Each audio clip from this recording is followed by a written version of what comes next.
Пайгамбарыбыз мындай деген экен да, ким азына рахмат айтпаса, көбүнө рахмат айта албайт. Азына шүгүр кылбаган, көбүнө шүгүр кыла албайт ал. Ошон үчүн азына шүгүр кылганды үйрөнөйлү. Анан Алла Таалам көбөйтүп берет, көбүнө да шүгүр кылат. Ким азына каниет кылбаган, көбүнө каниет кыла албайт ал. Азын барктай албаган, көбүн барктай ал. Алла Тааладанчы берилген азы да өзү көп да. Акылы бар адамдын алдында бир эле неематчы ичинде көптөгөн неематтарды, жакшылыктар өзүнө камтып алат. Сиз бир сындырым нан же болбосо бир борсок жедиңиз. Бир борсок жедиңиз, бир борсок.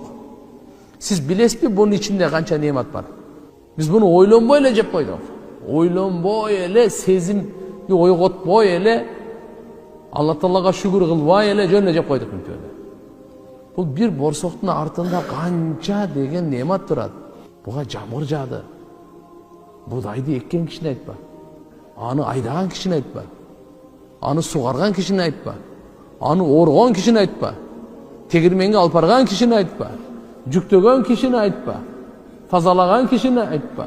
Кургаткан кишини айтпа. Анын бардыгын алып барып туруп, анан нары тегирменден өткөрүп, каптарга салып, мен комбинатка алып барып, кандайлардан келип, көтөр, алып келип, анан барып туруп, не болуп атат? Сен сатып алган дүкөнгө нан болуп келип атат. Же навай канага ошо нан болуп келип атат. Сен алдыңа келди, сен жөн уруп койдуң да бир жөөлө.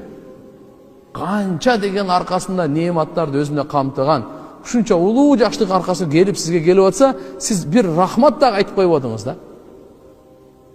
Шүгүр бир рахмат да бир нанга, биз го нанга, биз чоң эле койго рахмат айтпай эле атабыз го.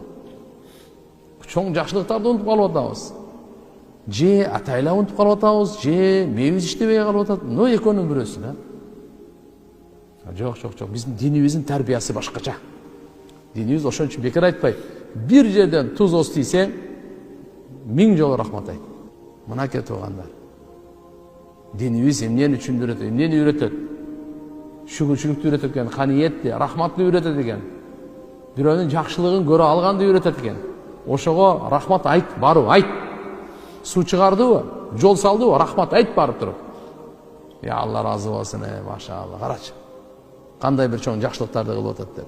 Биз канчалык бири-бирибизге рахмат айтсак, канчалык бири-бирибизге жакшы сөз айтсак, разы болсок, ошончолук Алла Тааланын тарабынан береке келет экен туугандар.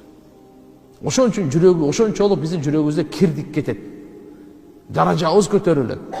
Алла аларга да, кылгандарга дагы, рахмат айткандарга дагы экөөнү тең ошончо сооп берет.